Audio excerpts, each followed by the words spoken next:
Hi, I'm Daniel Leakes, and welcome to Book 101 Review.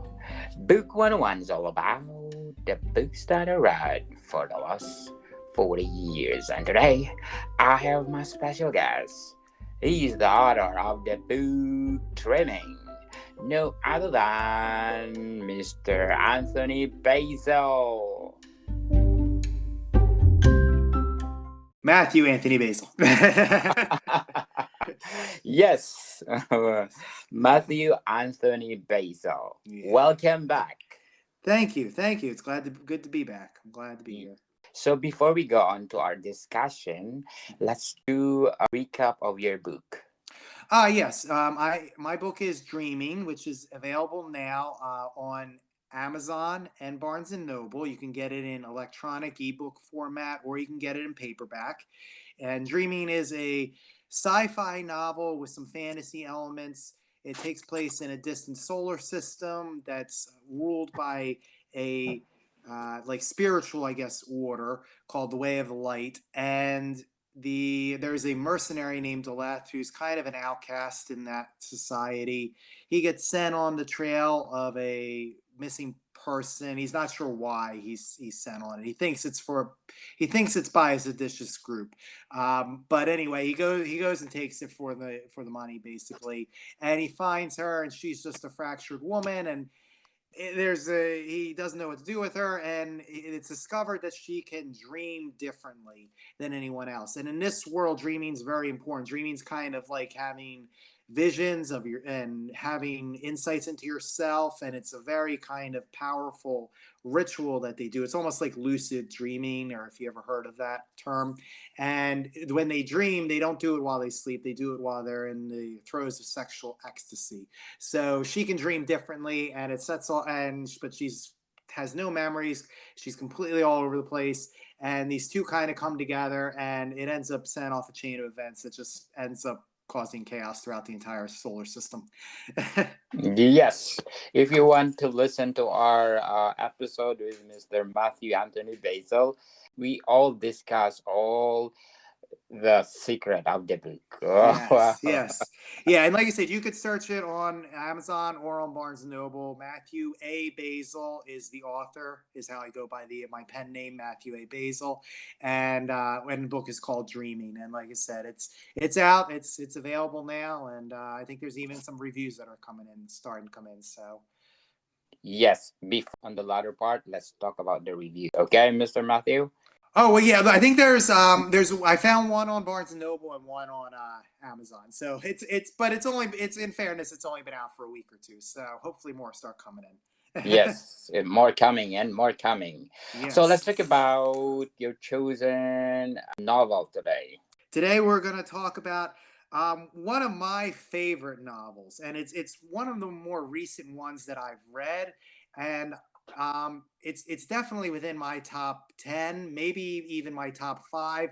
And honestly, if the author had done a few things differently at the end of the book in the last third, it could have even been my number one favorite of all time. But it's Where the Crawdads Sing, which was a 2018 novel, and it was turned into a 2022 film. And that's actually how I found it. I saw the trailer for the film, and I was just like, this looks amazing. I have to read the book. I actually have not seen the film to date, but I heard it's a pretty good adaptation. But I read the book, and it was just really something.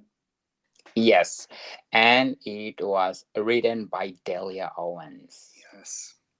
Who I know is controversial, but I don't know how you feel, Mr. Daniel, but I'm a believer in that when any artist, I judge the artwork, and kind of separate it from the person, because it's an expression, it's a piece of art, it says something. If it invokes some kind of emotion, that's what I kind of look for. And the person and what they're personally dealing with, whatever demons they're battling, whatever they have going on in their life, that's their thing. And if they gave a piece of art that maybe is a road marker for somebody else who's traveling a journey, then that's value. But so that's that. So I know she's has some controversy surrounding her, but like I said, I took the book as just as piece of art, a piece of a story as it stands, and I thought it was really, really special and really something.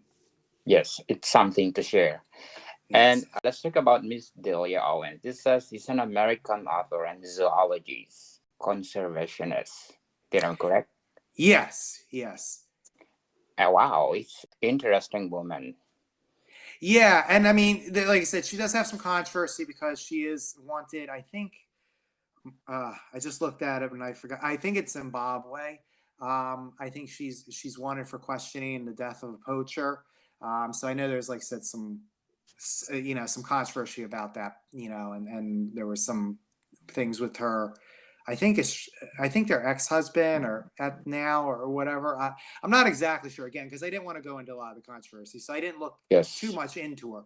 But she seems like, again, from judging from again the artwork and what she put in the story, she seems to really have an understanding of nature, a deep understanding of nature, and a real respect and reverence for it, which I share as well. I have a very deep respect and reverence for nature. I tried to incorporate that even a little bit in my dreaming novel, even though it's obviously worlds away from the type of novel that where the crawdads sing is. But those themes of respect for the natural world and balance in the natural world and order, and I think came through. And so her background in conservation, I think, certainly showcased in that. I have a fascination with nature. I just gobble up any articles or documentaries I can find on it. So it was very interesting for me. Some of the things I had known about previously that she has in the novel. Other things were new to me. Other things I actually had a little bit of a different slant, from my knowledge and what I knew of certain things. So it was interesting for me to see that from that perspective. So, being a zoologist, do you think it affects her writing? Yeah, I mean, again, I haven't read any of her other books, in fairness, but I think it did definitely affect this one because, like I said, I think again, as I don't have a degree in biology or anything like that, so I'm not, I guess, up to par with her as far as her academic credentials. But I mean, from what I have known, as what I've gobbled up from various articles and research I've done into stuff and documentaries, it all seemed very accurate. It seemed very realistic. It seemed very, very just filled out, and full. It was very there. It didn't seem like somebody was kind of cutting corners. You could tell that the story was very true to what is real. Yes, and it sold 15 million copies worldwide. Wow, yeah. If Dreamy could just Yeah. get a fifth of that, I'd be thrilled. We're gonna celebrate if you're dreaming will be Yeah, if it 50. sells if it sells 10 million copies, I will definitely be celebrating for the entire year. Yes. So let's talk about the negative reviews of Crawdad Sing. Crawdad, in other word, is crayfish, right? Yeah, from my understanding, it's like a crayfish. Yeah. Crayfish, yes. So let's talk the negative reviews. One of the review said the plot of the book is unrealistic. How did you comment on that? I don't think it honestly is that unrealistic. I mean, I don't know how much, I want to say because I don't want to spoil it for anybody, but there's kind of two things. There's two major points going on. There's a criminal investigation, and a court case that's a large aspect of the book. And then the other large aspect of the book is this girl, and this isn't one I think because it's basically the whole first half to two-thirds is this young girl surviving by herself in the marshlands of North Carolina. Now I've never survived in the wilderness, so again I can't say for sure here, but to me a lot of the stuff that was going on did seem like, yeah, okay. I mean, she was, there was, because a lot of times when you hear about these like fantasies where the kids are off by themselves, you kind of like, all right, well, how are they getting food? How are they getting clothes? And all of that to me was explained throughout the book of how she was able to get clothing, how she was able to get food. I don't know if, because one of the ways she got food was collecting mussels, and I don't know if there's enough mussels because I honestly haven't been to the marshlands of North Carolina, although I want to go now. It's on my bucket list after reading this book. Oh, But yes. I would say that there would have probably be enough mussels to sustain. I mean, now she was collecting them a lot, so I mean maybe there aren't as many mussels there that she could have collected. But you also got to remember this book takes place back in the 1950s and 60s, and so things were a little more wild. Back Yes. then they weren't as built up. And the balance of nature was a little bit Abundant. more, Yeah. yeah, a little bit more balanced, I should say. And so, I could see there being that way. I mean, you could say, well, and also too, the rules, there weren't as many, like she doesn't go to school and they kind of give up, trying to get her to go to school. So in this day and age, maybe that would be a little bit more um, difficult to do. Maybe they would be a little bit more forceful of that. But back in the 50s and 60s, yeah, I mean, some, people, especially, in rural areas, I could see them kind of just saying, all right, well, so I didn't find it that way. I disagree with that reviewer personally because I think a lot of the stuff it's kind of a far off tale. I'm not saying it could really exist, but I think there's enough that Delia Delia presents to make it plausible that it could exist. Yes. And one of the negative reviews, the characters underdeveloped.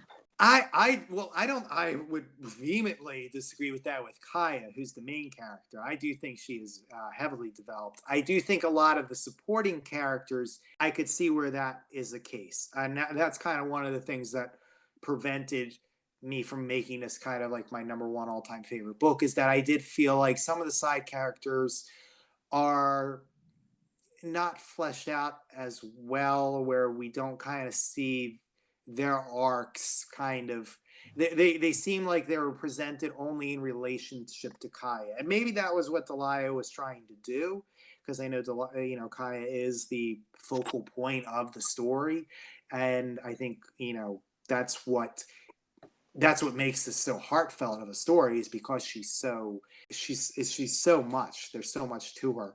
But like I said, all the side characters, I can see where you could make an argument that they're not really fleshed out. They do kind of sometimes feel like they're just in relation to Kaya.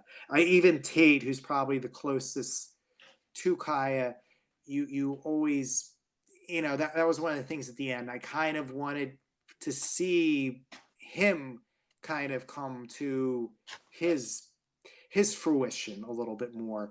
There's a certain event that happens in his life, and it's just kind of it's glossed over, for what's going on with Kaya, and those kind of things I do. So that reviewer I agree with a little bit more, as long as there's a little asterisk that says they're not referring to Kaya, the main character. I could Yes. agree with that one a little bit more. Okay. So let's do the good reviews. Mm-hmm. Beautifully written. It is. I mean, and that's what I was saying. The writing is just so painstakingly packed with emotion. There were moments where I was tearing up here because I could just so identify with Kaya. The loneliness she's going through, the isolation she's going through, the way she kind of has to fall back on nature to try to make sense of her world or try to give her emotional support. The way the scenes where she's with Jumping and Mabel, are just so emotional because of the emotional undertones that what can't be said because of the time period and the social constructs of that time period, and what is said has to be said silently. It's just I thought there was so much well done with the writing, and the prose and the language and the way that was constructed. And heartbreaking. It is. It is. Like I said, there were moments I cried there.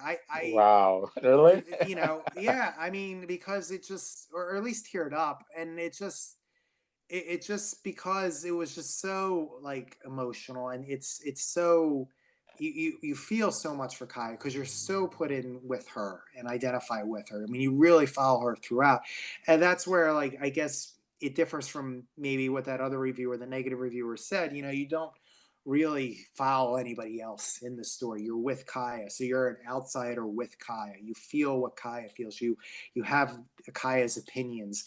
I mean, if you're not invested and totally on board with Kaya, you're probably not going to like the book. But I think that it is heartbreaking to follow her story. I will say at the end, I felt like there needed to be, and again, I'm trying not to spoil anything. I felt like there needed to be a little bit more of a catharsis, maybe. Mm. So I felt like that was one of the biggest flubs I thought that Dahlia did at the end, because I felt like there needed to be this cathartic moment. And like I said, I don't want to spoil anything, so I'm trying to dance around what it is. And people who read the book prior might know what I'm talking about. There needed to be this cathartic moment that was kind of building, to give us that okay, she's found it. She's there, and and that I think was lacking. But I think everything leading up to that point was so heartbreaking and so emotional and so really weighty, I guess is a good word to put to it. So do you think Miss Owens is the ending? She's preparing for the sequel of the book. No, there's no real way for a sequel. And again, I don't want to spoil anything here for those who didn't read it, but those who read it will know there's no real way for a sequel. And so that's what happened there. She left it as done. It was done, and that's why I felt like there did need to be that kind of cathartic moment to finalize her journey. And again, like I said, I'm trying to very carefully use words here so I don't spoil Yes. anything. But there needed to be this cathartic moment to finalize her journey, because her journey so much is because she's dealing with so much isolation, and she's dealing with so much rejection and abandonment, and ostracization, and just basically being kind of not being able to connect with people. And I just felt like there needed to be that cathartic moment for that journey where she was able to do it. And I don't know, maybe Delia was saying she wasn't able to do it, but I kind of felt she was at the end, but to some degree. But anyway, either way, I just felt like there wasn't that punctuation that needed to be on there. Even though her story, her journey in life, definitely. I mean, the story's over with. I just felt like there was this need to be this kind of crescendo moment, and that was kind of missing. So do you think where the crowded saying is not expandable? As far as moving on to other books in the series or Yes. something, yeah, no, it's a one and done in my opinion. And anyone who would, I think, I mean, anyone who would try to, including Delia, in my opinion, anyone who would try to make something like a sequel or a prequel or a spin-off or something like that would be doing it a disservice. It was Kaya's story and Kaya's journey started. We saw Kaya's journey start and we saw Kaya's journey end, and there is no other journey for Kaya. That's it. And so, Yes. like I said, to do that would be a disservice to Kaya, because now you're trying to like take away from Kaya's journey. So in this sense, and I'm all for sequels and spin-offs and lead prequels and stuff like that if they're done right. And like I said, to try to, I don't know how you would even do it in this case, but I mean, to try to do it in this case, I think would be, like, I mean, I guess you could try to do like a prequel with the mother, but again, I think you would do a disservice, and because it's not the mother's story. It was Kaya's story, and everything that her ma was put into that story. And that was it. And I think this is one of the good reviews that I like. Unforgettable story. It is. It is. It sticks with you. It sticks with you. I can't. I think I probably read this probably in like maybe September or August. I don't exactly know when. Probably around that time period. I mean, it still haunts me. And honestly, I mean, I don't know if I could read it again because it's just so unforgettable and it's such a powerhouse of a roller coaster of emotions. But yeah, I do think it is unforgettable. I think, like, again, Kaya stands out in this, and that's why I said, forget whatever your thoughts are about Delia and nature conservationism, and forget those politics aside. Kaya is just such a remarkable character, and it really she really will stick with you. So, what are the characters of Kaya that you want to share to us? The other characters or the characteristics of Kaya? Characteristics of Kaya. I think she's resilient. I think that's clear. You have to be to survive everything she did. I think she's extremely smart. I think she has some faults as well. So I think she's obviously has trouble connecting with people. She has trust issues. That's made evidently clear. And she's also, I think, maybe because she's so smart that she sometimes, I think, fails to kind of bring herself down a little bit. Not that she has to bring herself down, but to kind of be approachable, because she's so smart and because she's so used to being by herself and so self-reliant and resilient that she fails to be approachable. So those are kind of the negative aspects is she fails to be approachable. She, has trust issues. She doesn't connect with people easily. But she's, like I said, she's resilient. She has a lot of heart and caring. She's very compassionate. And I think, she wants to be loved through most of the story. I would say throughout all of the story. And I think that's something that's very special too, because when you go through all the trauma and all the rejection and all the hardships that she went through, sometimes people just close themselves off and they don't want to be loved.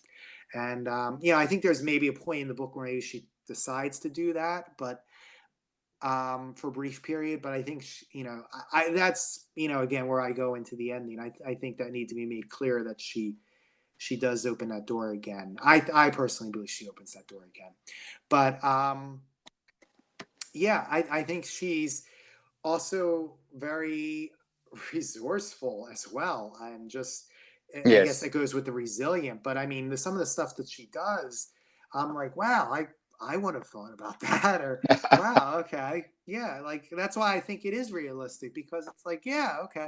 I mean, if I was alone on the Mars, yeah, I probably wouldn't make it, but I was like, okay, yeah, I wouldn't have thought to do that. I would have, probably, been able to figure that out, and so I think she's very creative, as well. And I think that creativity helps her, especially in her early life. And then she kind of uses that creativity to in other ways as well, which I think is overall good.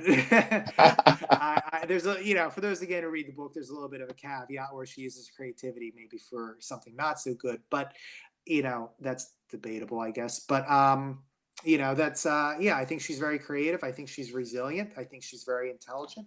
I think she's very compassionate, and I think she keeps her heart open for the most part throughout the story, which is difficult given everything she's given.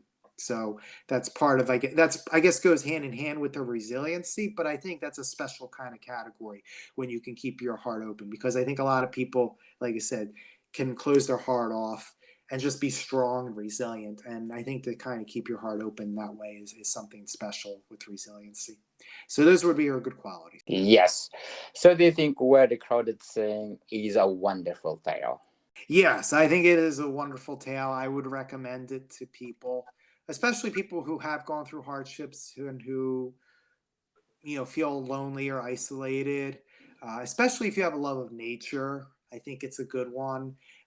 If you're into coming of age stories, I think this is one of the standout coming of age stories.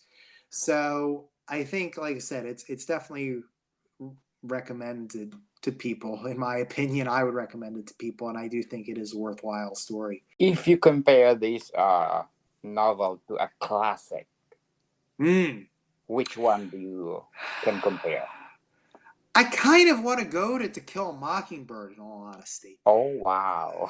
Yeah, I kind Really? of want to go there because they take place in similar time periods, of course, and similar. I mean, they're both. I think it's been a while since I read To Kill a Mockingbird, but I think that takes place in the South of America as well. So they're similar in that vein, but I think they're also similar in one. They're a little bit of a coming of age story, but Scout in To Kill a Mockingbird obviously comes from a good home. Her father is a very caring, loving father, and she has his support, and she comes in a good environment. She's coming up in a good environment, but she's learning about the world and the harsher realities of the world. Whereas Kaya does not come up in a really good circumstances, and so quickly learns about the harsher realities of the world.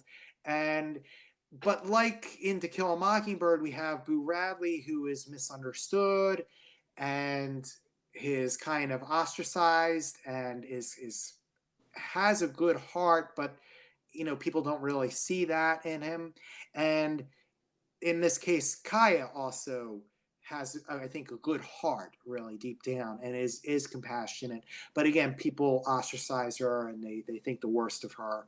And we're also in To Kill a Mockingbird. We're dealing with a murder trial. We're also dealing with, I believe it was a murder trial, right? If I remember Yes. correctly, yes. Yes. And we're dealing with a murder trial and where the crawdads sing, and there's also some.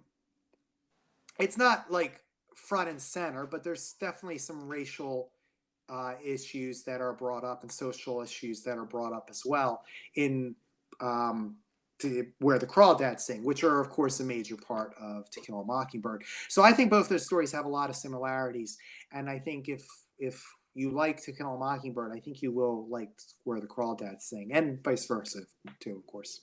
Yes, it's highly recommended.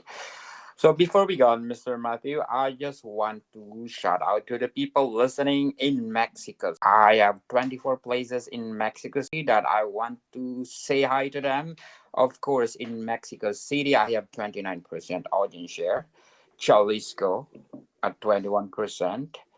Nuevo Leon. Forgive me if I pronounced wrong.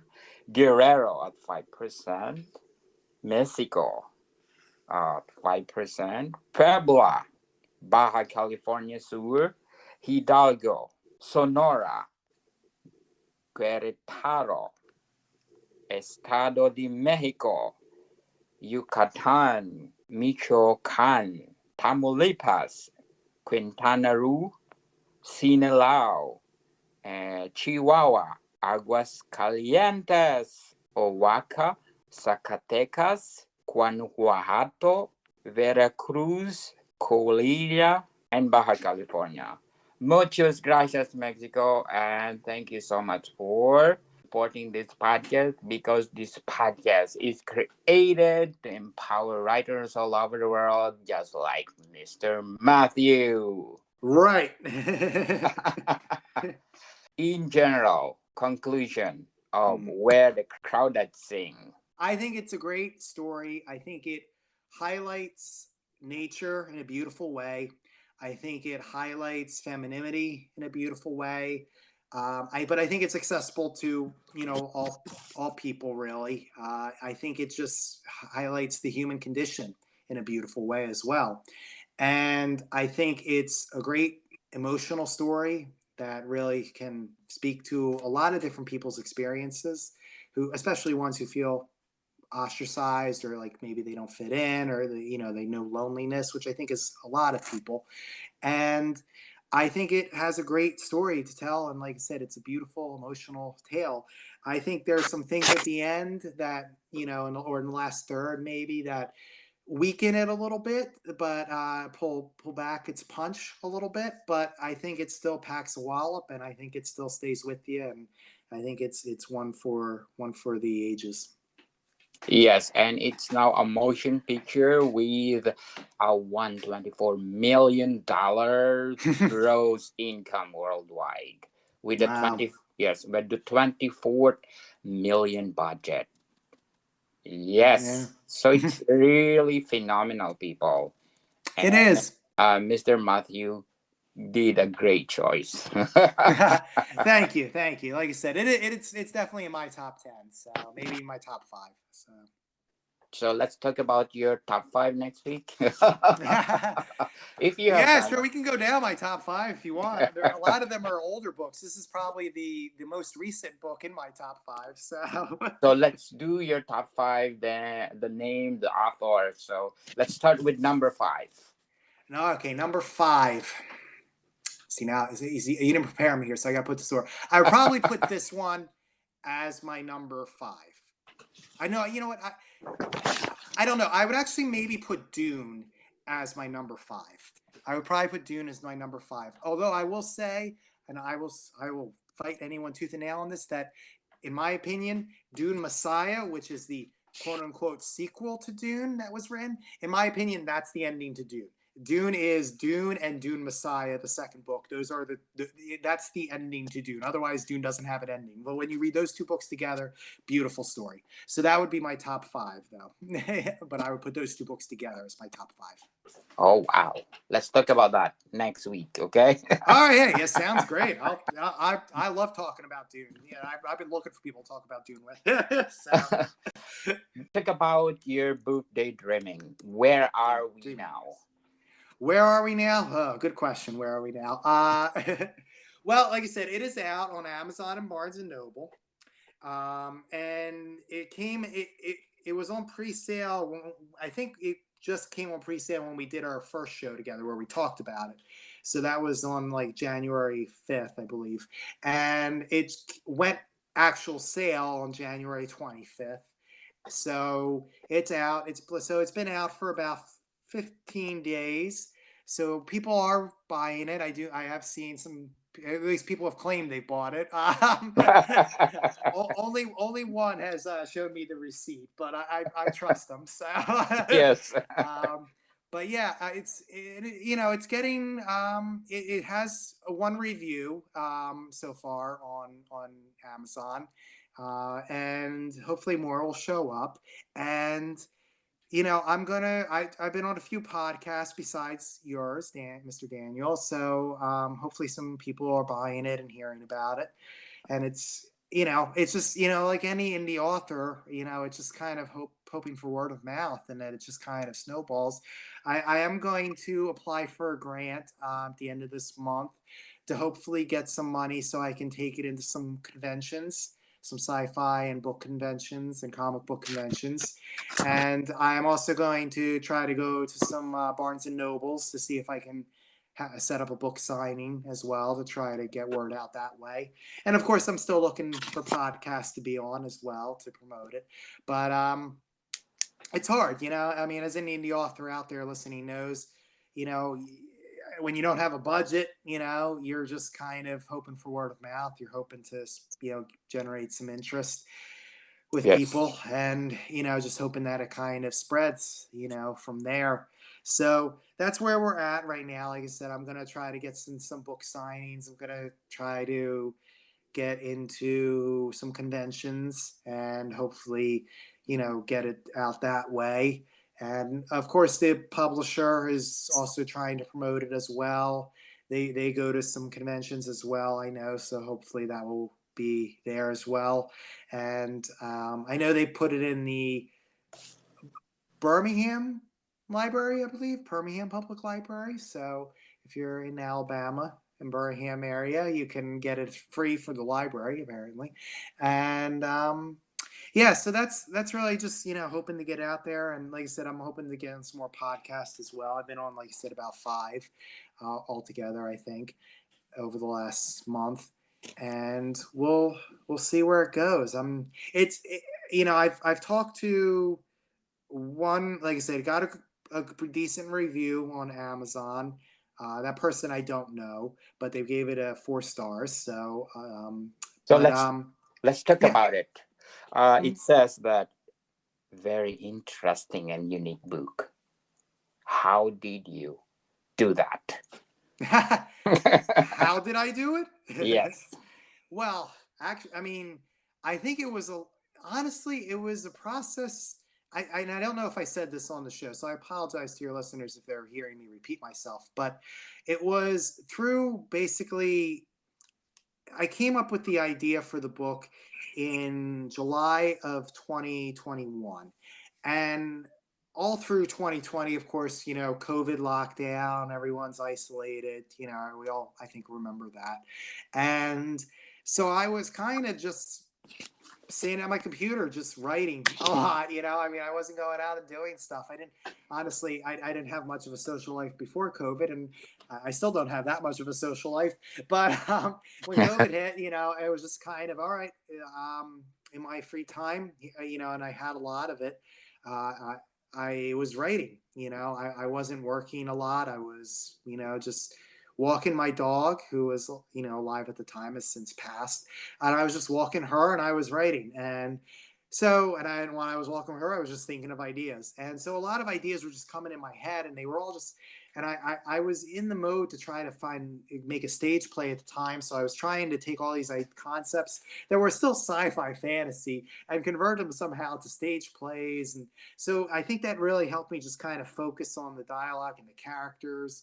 And I probably had about 7 or so, 8 maybe, plays and story ideas. I was just kind of rotating around, and none of them kind of were really hitting the mark that I was looking for the most part. And I just was kind of feeling really frustrated, and I just kind of binge watched the sci-fi series that I enjoy called Lex, which is a sci-fi series from the late 90s. And while I was watching it, because I was watching it off of tapes that I had taped when I was during those years when it was on the Sci-Fi Channel, and the Sci-Fi Channel was apparently running a Dune miniseries actually at the time I was taping it. So I was like, I always wanted to get into Dune. I hadn't read the books at that time. So I was like, I was kind of looking into Dune, on my phone while I'm watching Lex and everything like that. And I think those two somehow became the glue that glued together all these other story ideas that I had been working on for the last year and a half. And it all kind of formulated into this very unique world that became dreaming. And so there's definitely, if you're a fan of Lex, I mean, you're definitely going to see elements of that in there. You're definitely going to see elements of Dune in there. But there's all these other kind of sci-fi elements in there as well, and all these other things that I was trying to make work in other projects, and they just weren't. There was a Korean folk tale that I was working on that you know and there's literally lines of dialogue from that play that I was working on, that Korean folktale play, that I lifted and put right in the book, because there's nothing about Korea obviously in the book, but the idea in the Korean folktale was the main character was, her mind was fractured and she was trying to put the pieces back together. That was the whole point of the folktale. And so I just used that for one of the characters, the character whose mind was fractured. I just used a lot of lines of dialogue. I put that essence in there. And so it was just pulling a lot of different elements in, and it kind of all just glued together and came together. Yes, very well said. Beautifully written. Thank you. Thank you. Oh, is that what the review says? There Yes. you go. How did you react on that? Beautifully written. How did you do it?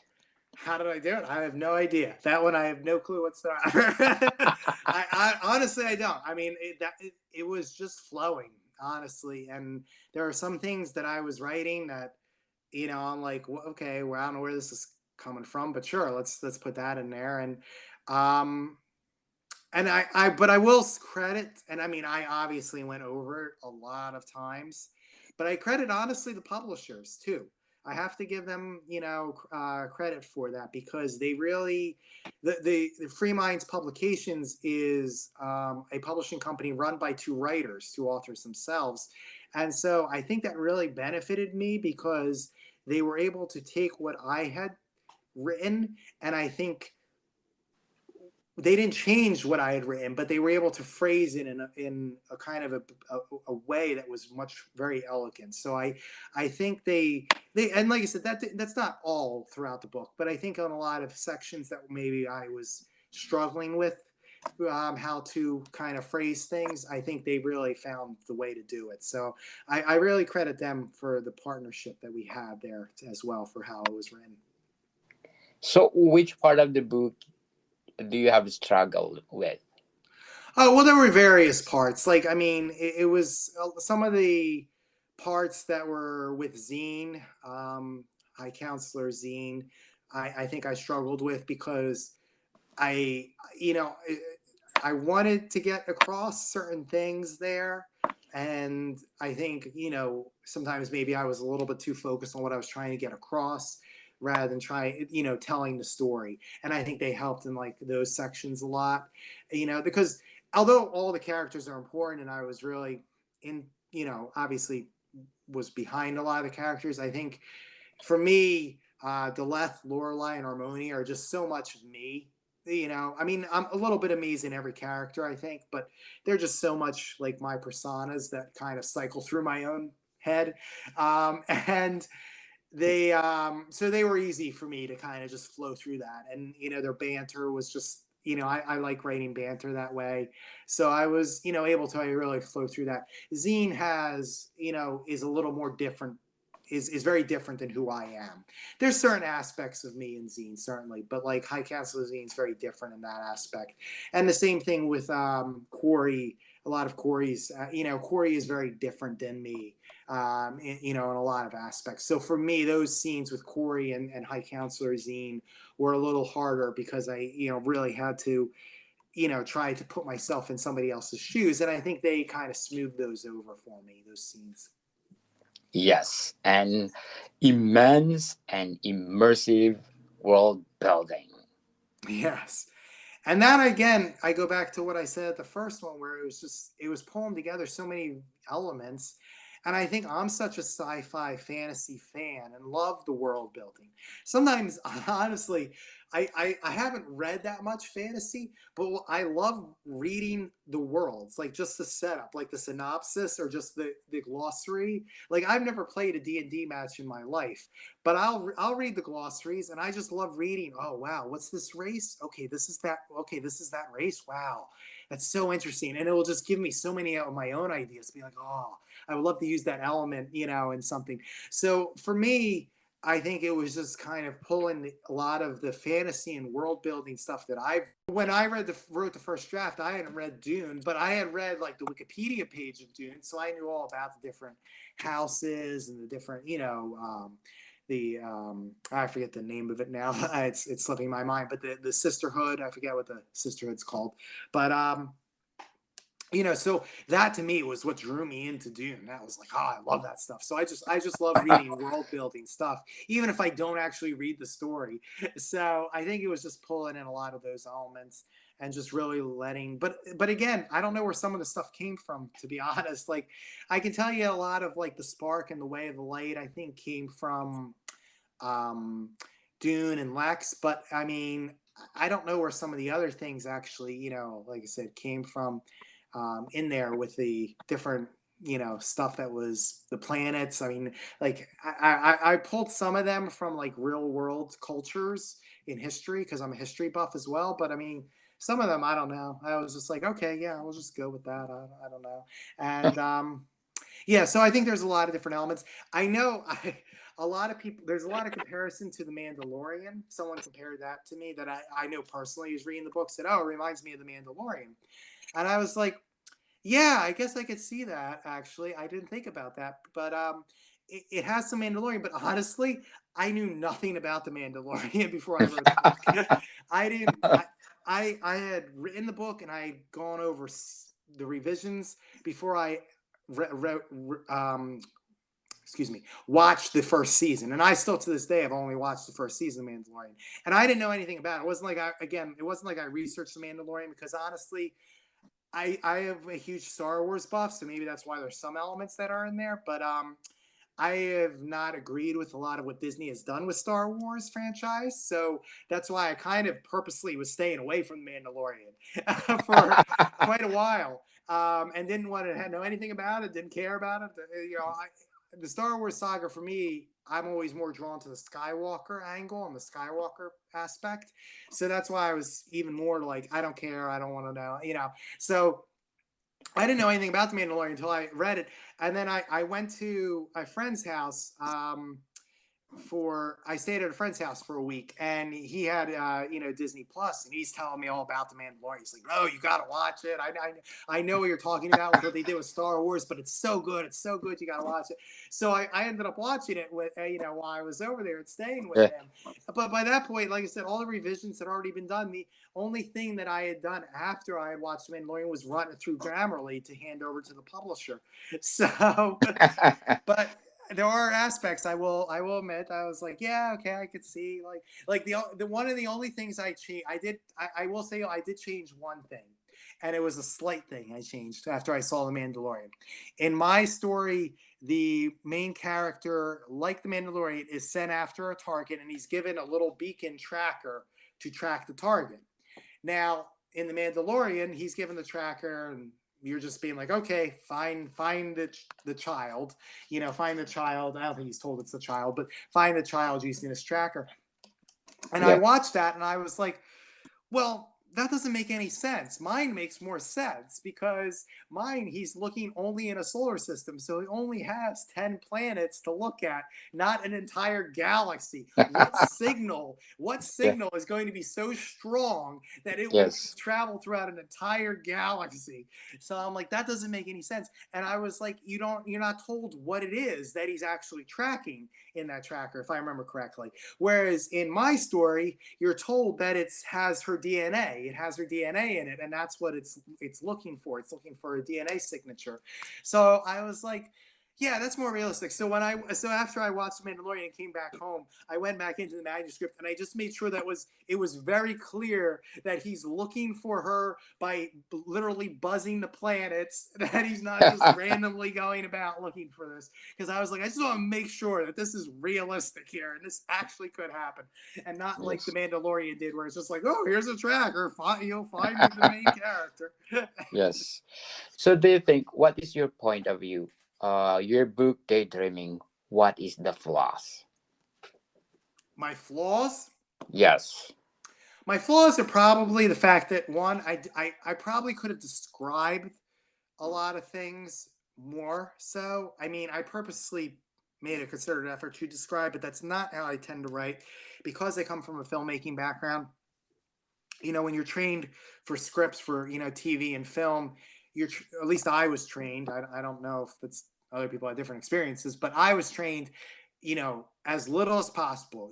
Get in, get out. Don't add any description or unless it's absolutely necessary to the story, because the art director and the producers and the director and the set designers and the actors and the casting director, they're all going to make decisions on this kind of stuff. So you're just basically there to tell the story and write the dialogue, and they're going to make those decisions later, so they don't want to hear what you have to say. That's just wasted time that they have to read through it. So that's kind of how I'm, usually I'm just there to tell the story. I'm moving from moment to moment.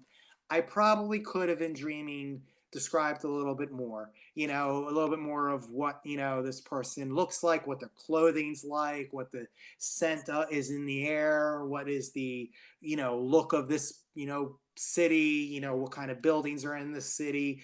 Those things probably could have been done a little bit more. And I probably could have, and I guess this could be either a detriment or a benefit depending on how you look at it and what your taste is. For me, I personally, my taste is I like moving right through the story. Again, I'm not one to sit there and like, okay, yes, this, like, that's one of my criticism we'll talk about, I guess, in the next episode with Dune, would be like, okay, yeah, okay, I get it. Let's move on. What is going on? What's the purpose of this scene to the story?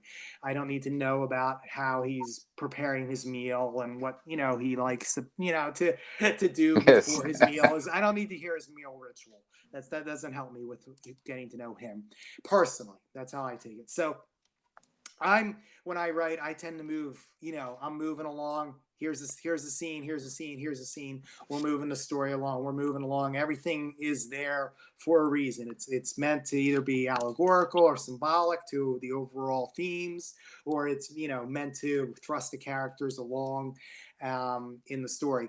So some people might consider that a detriment, because they want to kind of stop and smell the roses, so to speak, and kind of stay within the scene and marinate in it a little bit, marinate in the atmosphere before they move on to the next scene. So that could be a detriment as well. Well, congratulations for your debut novel. Yes, and where do people buy your book? Again, it's available Barnes and Noble. You can get it on the website, Barnes and Noble's website, and you can also get it on Amazon. It's available both in electronic format on both sites or a paperback. So if you're someone who likes to actually physically hold the book in their hands, I got you covered. If you prefer to just read it on your, little e-reader or whatever, or Kindle, I got you covered there as well. So whatever your taste is, you can find it. But those are the two websites you can find it in. And I just ask, if you read it, even if you absolutely hate it and think it's the worst piece of rubbish, please write or leave a review, either on Amazon or Barnes Yes. and Noble or both, or on Goodreads, because again, we just, it thrives on reviews. It's just like a movie, a movie by some no-name director with no-name actors in it. You're probably going to be hesitant until you read a couple reviews and see what it's like. So, and even like I said, if it's a bad review, as long as it's honest, at least it's a review and people know someone read it and they can see that people are honestly giving their feedback. Yes. So do you think bad reviews move you to be a better writer? Oh yeah, and that too. I mean, besides sales, I mean, reviews help writers. Feedback helps any artist be better. It helps what can you improve upon? What did you do right? What are your strengths? What are your weaknesses?